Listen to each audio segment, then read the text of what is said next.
Hari oi kung lukru mano kanong gat kanong wa kanong ban bot mai oi ban no quất no wa oi ban ayu hi cho oi ban no ban rak sa til rak sa cho ban ton me ton o ton yai ton ta no quất no wa cũng được ba to tôi muốn đỡ ame wong oi mo da dai trong phi phi lưสี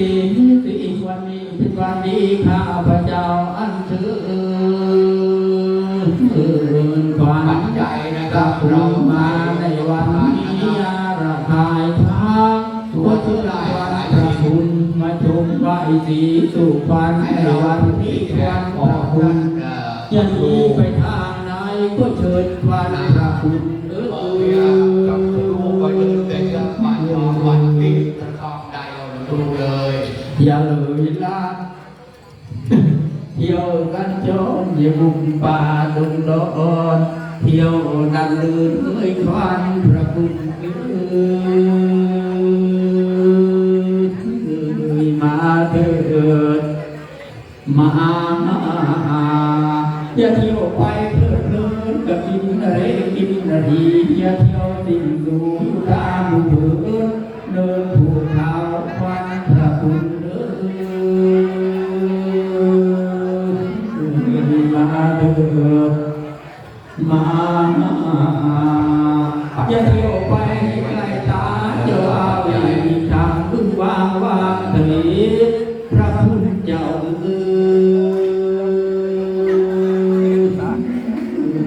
มาเถิดมา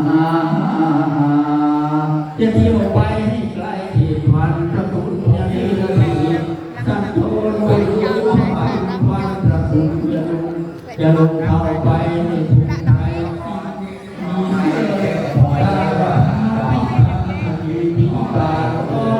ลงน้ำว่าพระคุณมาเถิดมาอย่าไปลงฟ้าจะเดินน้ำโดยเชิญพระคุณโดยเชิญพันพระคุณมาสู่สถานตะการตาในวันนี้ผู้แม่พี่น้องผู้ย่าตายายผู้ป้านาอาเตรียมมาปลูกแขวนฝันพระคุณเด้อตัวอ้อยลุงครู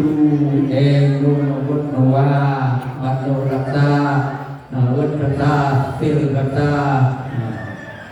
เมฆวงพูนยายตาโนนตรงเตรงปันโนวัดนวาปันโนรักษาปันเตรงรักษาศิลรักษาพระกันตนเอตนโนตนเยตนตาปันโนตนเตรงตนมุตตะเตรงปันเจริญรุ่งเรืองนวัดนวาตรงเตรงต่อตัวตีครับพวกเราลุกเลยครับลุกเลยครับมาต่อแถวเข้ามาที่เลยครับเดี๋ยวตรงนี้เสร็จแล้วก็พวกเราต่อแถวรอตรงนี้เลยเพื่อจะมาที่เลยไม่ปังเนี่ยเดี๋ยวรอตรงนี้เลยครับเดี๋ยวที่นี้เสร็จก็เสร็จแล้ว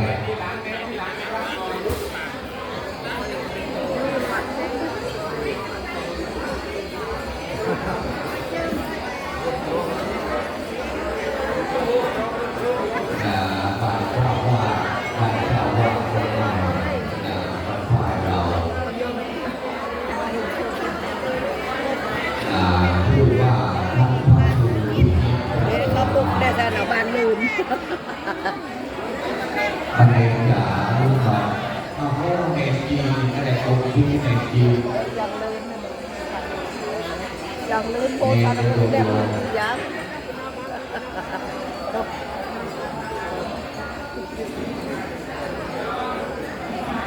ตกน้องนางก็ถ่ายวิดีโอคะแนนเฟซบุ๊กเลยนางเนี่ยเข้าไปแล้วยูทูบหมดแล้วถ่ายพี่ใหญ่แต่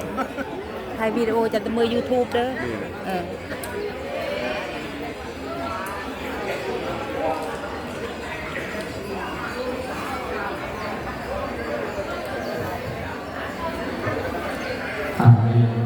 yang perlu mengenai perkembangan profesional.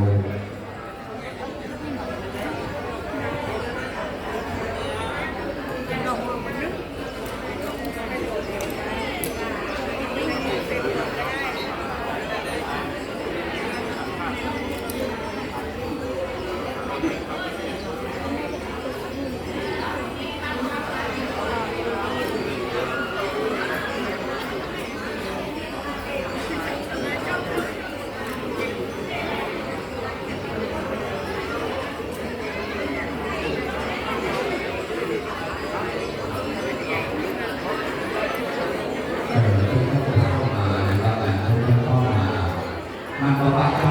ปฏิทินในคุณปัจจัยปัจจัยเพียรออกเรียนออกเดิน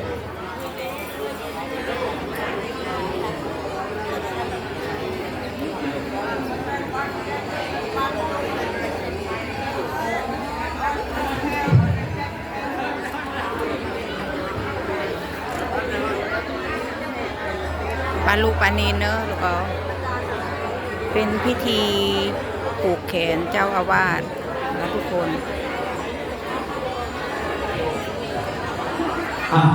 ผมดูแม่ไอ้นี่แม่ไอ้โอ้เราทำครับนี่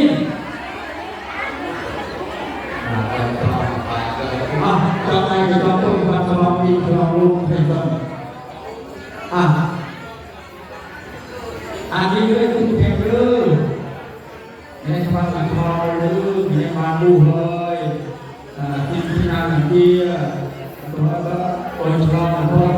ทำที่นานเดียก็เอาไว้ก็ต้องมีดูคนได้เป็นคนได้ที่ดูแลว่าตัวอะไรอะไรที่ดูมาโดยมีโรคมีอะไรมีความไม่สบายมีอะไรหรือมีอะไรหลักฐานเนอะปีใหม่ปฏิบัติการต่างๆที่ถูกต้องเข้าใจทั้งหมดเลยว่าจะเกิดความดีแล้วว่าจะเจอความดีความทุกข์ว่าจะรู้ปัญหาต้องรู้ความดีที่ดีเยอะว่าจะปัญหาว่าจะรู้ความแพ้ก็ดีเลยนี่หรอ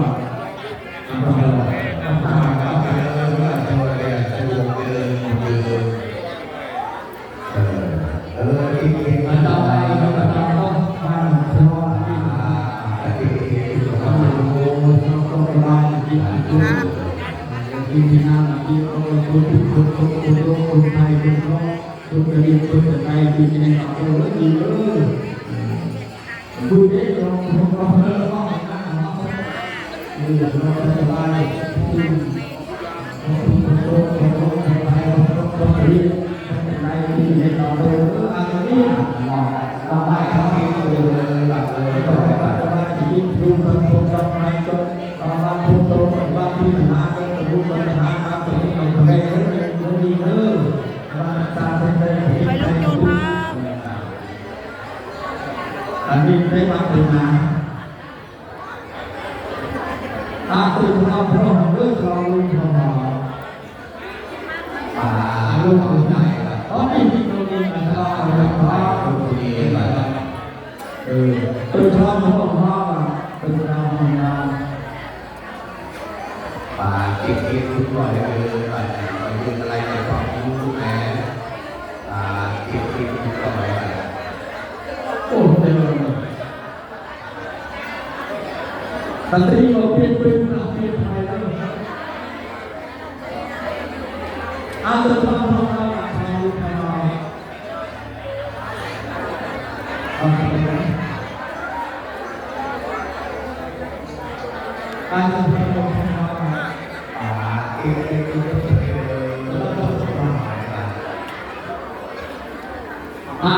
มุดจอมในพื้นที่ดูโลกในจอมดูเรื่องมันของเราดูที่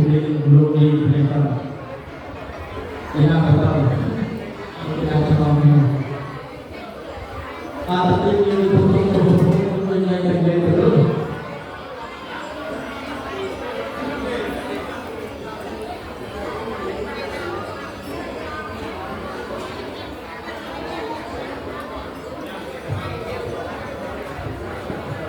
อยู่หลักฐานสัน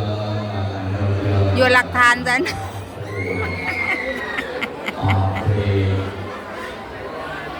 เป็นประเพณีเรียกขวัญเจ้าอาวาสนะคะทุกคนเป็น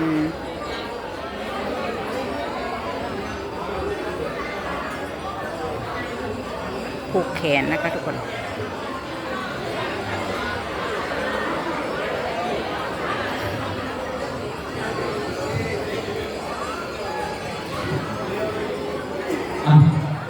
ให้เราลองดูตัดเราแพ้ก็เยอะโอ้แพ้อะไรเลย เราอยู่กับเราเวลาดูการกินมาแต่ขโมยในความสมัครทุกข์คือมีทุกข์มีโศกมีโศกมีใครมีครอบมีเกิดมีเป็นไรมีไหนดีไม่ต้องมีเรื่องอะไรดูสิ่งที่นั่นเกี่ยวกับผู้กล่าวที่ในวันนี้เป็นข้าวแต่ทองเลยเราต้องการสิ่งที่นั่นดีดูข้าวสองแล้วเลยมาเป็นการเยี่ยมผู้เสืออันนี้ต้องมาเรียนในบ้านครอบครัวบ้านในบ้านตาอันนี้ต้องมาเรียนดูต้องสบายทุกสิ่งให้มีทุกมีสุขมีโรคมีภัยมีครอบมีเสียงมีเจ็บไรเรื่องที่เป็นตัวเรื่องว่าให้เขาเรียนนะทุกครอบให้เป็นเรื่องตาอันนี้ต้องตอบแทนนะครับทุกอันทุกอันทุกอันให้ทุกอันมีไม่ไรคนเราเชื่อตัวเราที่ติดตัวเราเรียนกันเรานี่เลยต่อแถวเลยครับต่อแถวเลยครับจะได้ไวนะครับเอาต่อแถวเลยจะได้ไวนะครับมีความมีวันมีความพร้อมกันโดยทางเรียนรู้เรียนรู้พร้อมที่จะดูแลมีความอยู่บนของเรื่องแถวเลยสองแถวเลยคนพร้อมที่จะพร้อมรู้ดีคนมีความรู้เพลงเรื่องคนมีความมีความมีความรักเราต้องพูดตรงนี้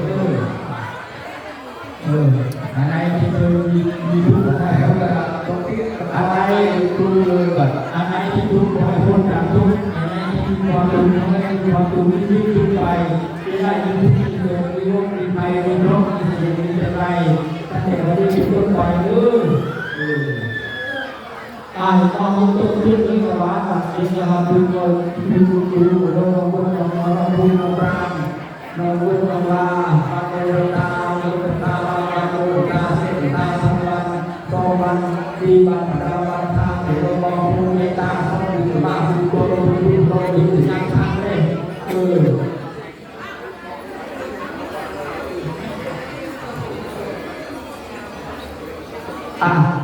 เรามีน้องรับประกันเรารู้ให้รับประกันก็ต้องหน้าเรารู้แล้วก็ต้องเราคิดดูเราต้องเป็นเราต้องเราในห้องเรื่องเราในห้อง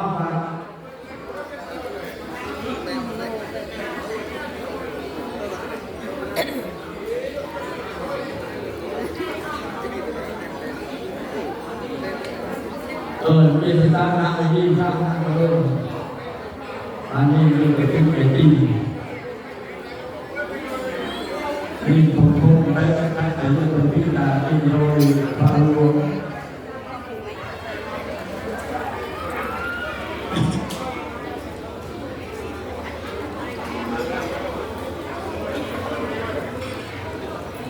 ที่เทวาจอมได้ในประธานจอมในประธานที่เทวาที่เทวาจอมในทีในสังจอมวันจันทร์จอมในสังรูปที่เทวา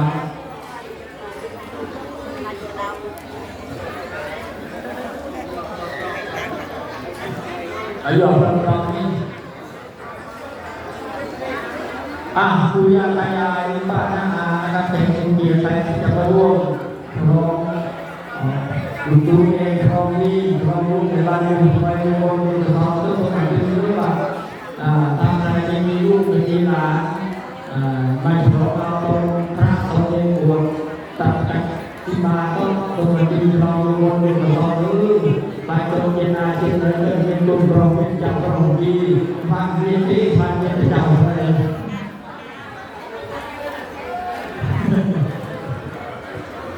บางโลกทองดีโลกทองนี่ที่บนทองทำให้กันเอาประเทศกันตาเลยนี่ประมาณชั้นประมาณเทปีน้องเวียนที่นี่น้องเวียนที่เด็กฟังที่ทองนี่เวียนเด็กฟังดูตัวเลยเมื่อตัวประมาณเดียวตัวเดียวนี่ตัวเดียวนะตอนโลฟังดูตัวดูกันมาถึงจะถึงยังไงจะไปถึงเรื่องในบ้านเราทองโกมันราคาอย่างว่าที่นี่ที่มันถูกจับที่เราเดินเที่ยว เพราะคุณบ้าน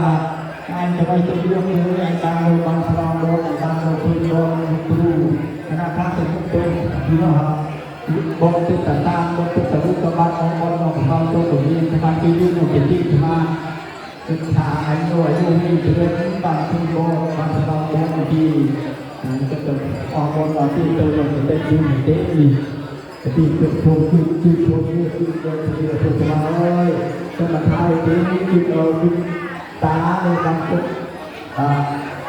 บอลทุกขาบางโดยเรื่องนี้คือเรื่องบางคือบอลบางพลังบอลเพื่อจะขนาดตัวผู้เล่นบอลเพื่อจะได้กระพองเด็กคือเราเกิดบางเอาบอลมาที่ตัว